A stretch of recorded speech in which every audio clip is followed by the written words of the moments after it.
आस था हर राह में, आस था हर चाह में, आस था हर भाव में, आस था सद्भाव में। आस था, आस था।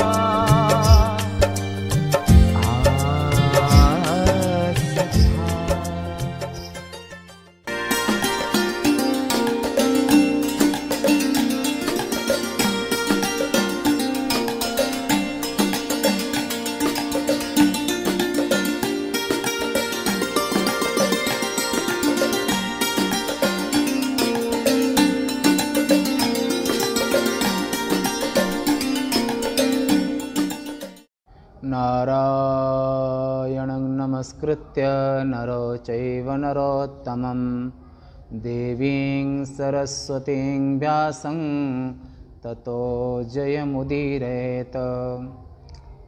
आज 9/12/2020 उपनिषद आश्रम उज्जैन से प्रातः के स्वाध्याय सत्संग में शिव महापुराण के रुद्र संहिता में पार्वती खंड के कल 32वें अध्याय का प्रसंग श्रवण किया। आज 33वें अध्याय में गिरिराज सांत्वना नाम।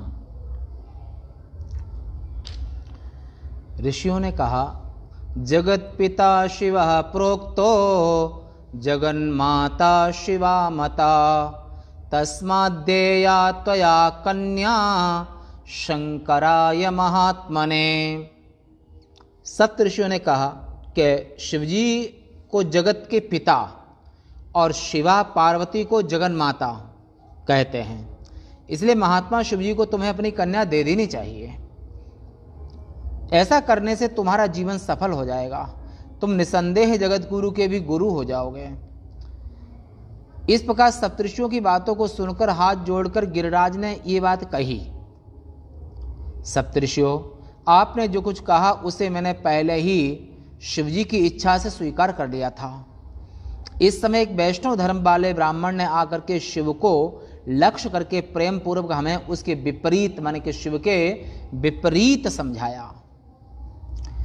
तब से शिवा की माता मैना ज्ञानभ्रष्ट होकर के अपनी कन्या का विवाह शिव के साथ करना बिल्कुल नहीं चाह रही है। वह दुखी होकर कोप भवन में मैले वस्त्र पहनकर हट करके चली गई है। समझाने पर भी वह नहीं समझ रही है। मैं सच कह रहा हूं, मेरा भी मन ज्ञान भ्रष्ट हो गया है, अतः मैं भी उस भिखारी को अपनी कन्या देना नहीं चाहता हूं। शिवजी की माया से मोहित गिरिराज इतना कहकर चुप होकर मुनियों के बीच में बैठ गए। उन सभी सप्तऋषियों ने शिव माया की प्रशंसा कर मैना के पास अरुंधति को भेजा और उसके बाद ज्ञान को देने वाली वह अरुंधति पति के आदेश को पाकर जहां मैना और पार्वती दोनों जिस कक्ष में थे वहां पर अरुंधति गईं। जाकर उसने शोक से मूर्छित मैना को सोई हुई देखा। उसे सावधान कराकर अरुंधति ने मीठे मीठे वचनों से वाणी से मैना से कहा, हे पतिव्रता मैना, उठो, तुम्हारे घर पर मैं अरुंधति और दयालु सप्तऋषि आए हुए हैं।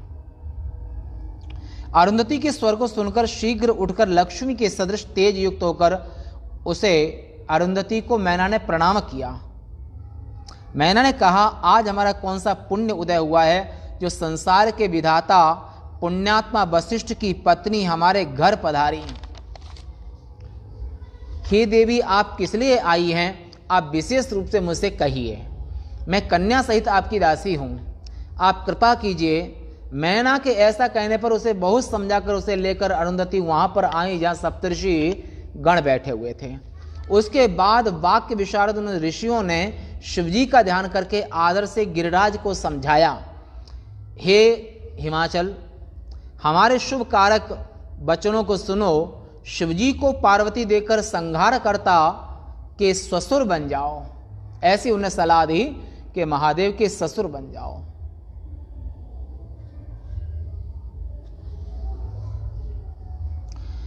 अयाचक सर्वेश की तुम यत्न से प्रार्थना करो। तारकासुर का विनाश करने के लिए ब्रह्मा जी शिव पार्वती का संबंध कराना चाहते हैं। यद्यपि परम योगी शिव विवाह करना नहीं चाहते थे, किंतु ब्रह्मा की प्रार्थना से वे तुम्हारी कन्या से विवाह करेंगे।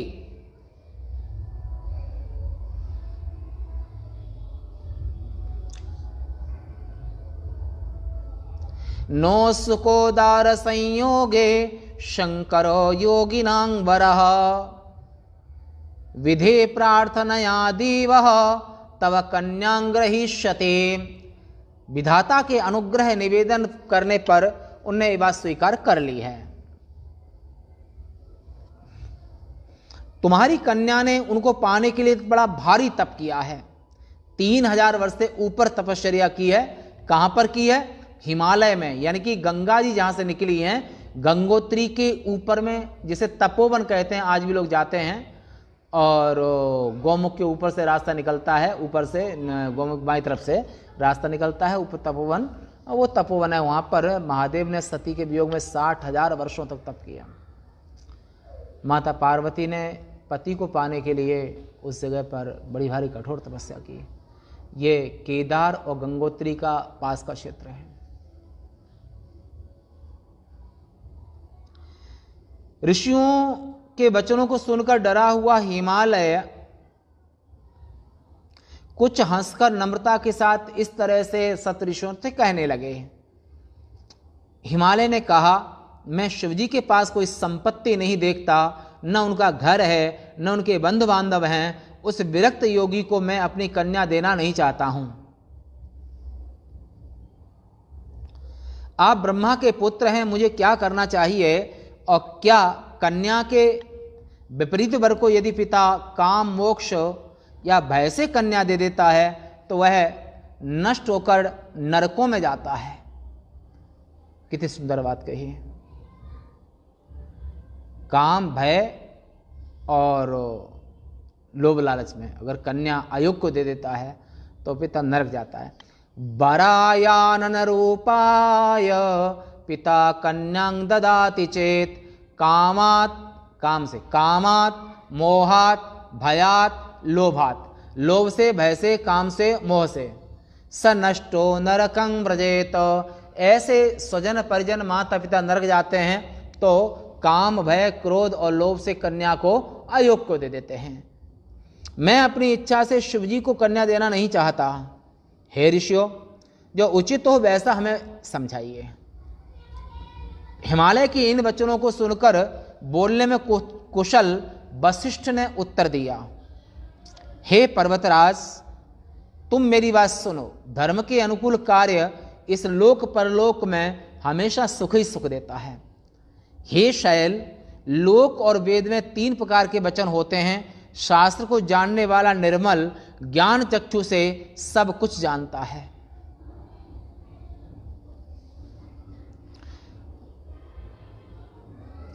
सुनने में अच्छे किंतु असत्य वचन बाद में दुख देते हैं। सुनने में तो अच्छे लगते हैं, असत्य होते हैं, वो बाद में दुख देते हैं। ऐसे वचन शत्रु ही कहते हैं, मित्र ऐसा नहीं कह सकते हैं। प्रारंभ में कटु, बाद में सुखद वचनों को दयालु और धर्मात्मा कहते हैं। आदौ अप्रीतिजनकं परिणामे सुखावहं दयालुर्धर्मशीलो हि बोधयति एव बान्धवः।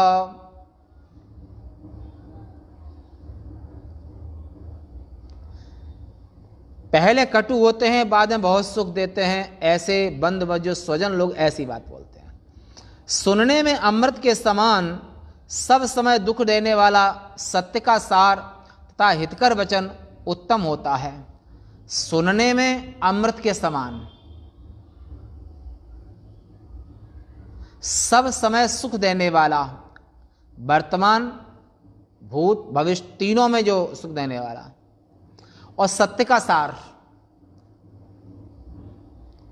हितकर वचन उत्तम कहलाता है।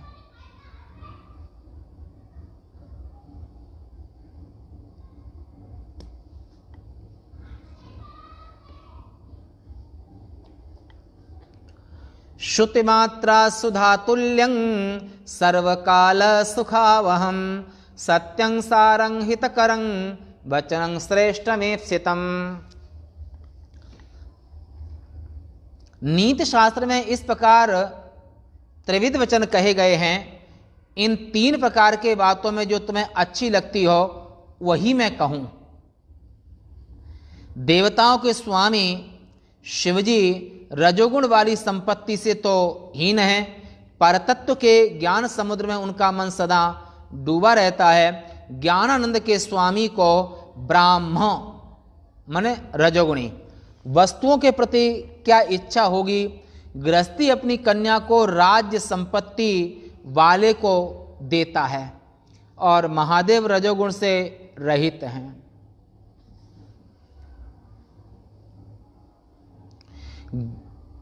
दुखी पति को कन्या देकर पिता को कन्या वध का फल मिलता है। कौन कहता है कि शिवजी दुखी हैं? शिवजी सदा प्रसन्न रहने वाले हैं, दुखी कैसे हो गए?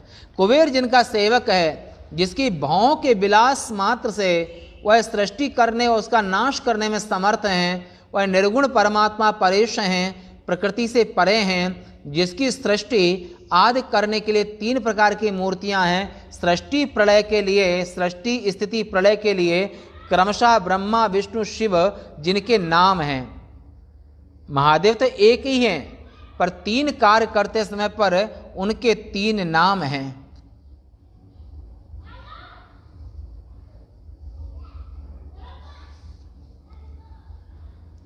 यस्य च त्रिविधा मूर्तिर् विधातु सृष्टि कर्मणि सृष्टि स्थित अत्यंत जननी ब्रह्म विष्णु हराभिधा। ब्रह्मा ब्रह्मलोक में, विष्णु क्षीर समुद्र में और शिव कैलाश में निवास करते हैं। ये तीनों शिवजी की विभूतियां हैं। ये तीनों के रूप में महादेव ही हैं, तीनों उनकी विभूतियां हैं। ये शिव से उत्पन्न प्रकृति 3 प्रकार के स्वरूप को धारण करती है। लीला मात्र अंश से वह अनेक अवतार लेती है और उनके मुख से उत्पन्न वाणी सरस्वती वाग अधिष्ठात्री देवता हैं। वक्षस्थल से उत्पन्न लक्ष्मी सब प्रकार की संपत्ति स्वरूपिणी हैं। देवताओं के तेज से शिवा का प्रादुर्भाव हुआ है। उसने सभी राक्षसों का वध करके देवताओं को लक्ष्मी दी। वह दूसरे जन्म में दक्ष की पत्नी के गर्भ से उत्पन्न हुई। उसका नाम सती था। दक्ष ने उसका विवाह शिवजी से किया था। उसने अपने पति की निंदा सुनकर के योगाग्नि में अपना शरीर छोड़ दिया था। वह आज मैना के गर्भ से पैदा हुई है और यह शिवा प्रत्येक जन्म में शिव की पत्नी रहेंगी आगे भी। यही प्रत्येक कल्प में ज्ञानियों को उत्तम वृद्धि देने वाली होंगी। यह सदा सिद्धा और सिद्धि को देने वाली सिद्धि रूपिणी और शिवजी सती की हड्डियों की चिताभस्म को धारण करते हैं।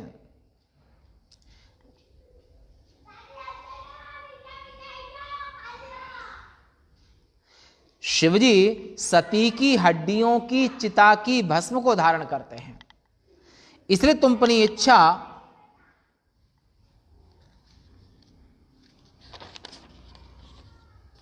से अपनी सुंदर कन्या को शिवजी को दे दो, नहीं तो वह स्वयं पति के घर चली जाएगी, तब तुम उसे दोगे। प्रतिज्ञा करके महादेव ने देखा कि तुम्हारी कन्या अनेक कष्टों को सहकर तपस्या कर रही है।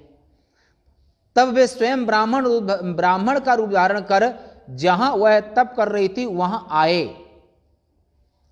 उसे आश्वासन देकर तथा वर देकर वे अपने धाम को चले गए। हे हिमालय, उसी की प्रार्थना के वश में होकर वे शिवा को मांग रहे हैं।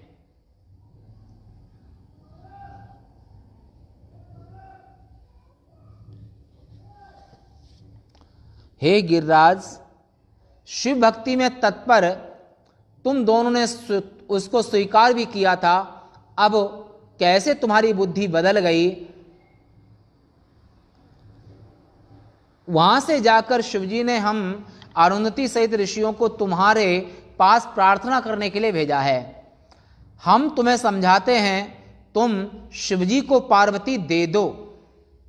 ऐसा करने से तुम्हें अत्यंत आनंद मिलेगा। यह तुम शिवा को शिवजी को अपनी इच्छा से नहीं दोगे तो उसका विवाह शिवाजी के साथ होनहार के आधार पर ही हो जाएगा। इसलिए यश ले लो। इसलिए यश ले लो।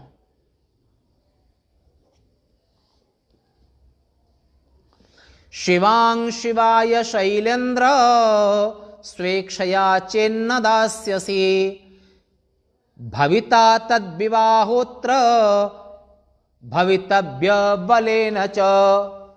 माने भावी बलवान, यानी कि होनहार जो होनी है, आपुन आवे ताय पे ताय तहां ले जाए, जाकी जस भवितव्यता तैसे ही मिले सहाय। अगर तुम नहीं चाहोगे तब भी शिवा शिव को ही वर्ण करेंगी, अपनी इच्छा से वो शादी कर लेंगे। हे तात हिमाचल, तपस्या करते समय शिवजी को शिवा को शिवजी ने वर दिया। शिवजी की प्रतिज्ञा विपरीत नहीं हो सकती है, शिव भक्तों की भी प्रतिज्ञा संसार में नहीं टल सकती है, फिर शिवजी की प्रतिज्ञा की तो बात ही क्या है।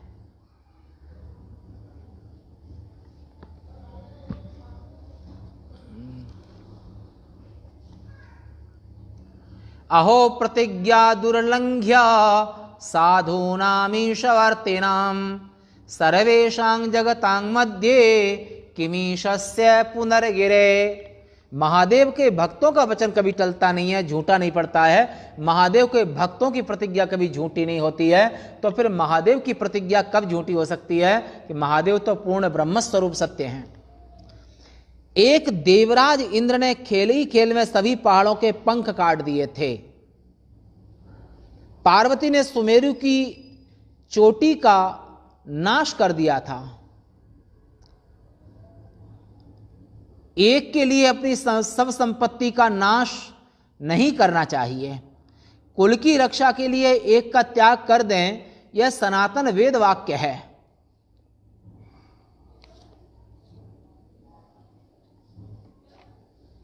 एकार्थेन हि शैलेश नाश्याः सर्वा हि संपदः एकं त्यजेत कुलस्यार्थे श्रुतिरेषा सनातने। ये सनातन श्रुति है। सबको बचाने के लिए एक का वरदान भी देना पड़े तो यही उत्तम है। अनरण्य राजा ने अपनी कन्या ब्राह्मण को देकर उसके भय से अपनी धन संपत्ति की रक्षा की थी। ब्राह्मण के शाप से डरे हुए उस राजा को नीति शास्त्र के जानने वाले गुरुजनों बंधु बांधवों ने यही समझाया था। हे शैलराज, तुम भी इसी प्रकार शिवजी को अपनी कन्या देकर सभी बंधुजनों की रक्षा करके और देवताओं को भी अपने वश में कर लो। इस प्रकार वशिष्ठ की बातों को सुनकर कुछ हंसकर हृदय से दुखी होकर हिमालय ने अनरण्य राजा का कथानक पूछा। हिमालय ने कहा, हे ब्राह्मण, वह अनरण्य राजा किसके वंश में पैदा हुआ था? उसने अपनी कन्या देकर किस प्रकार अपनी संपत्ति की रक्षा की थी?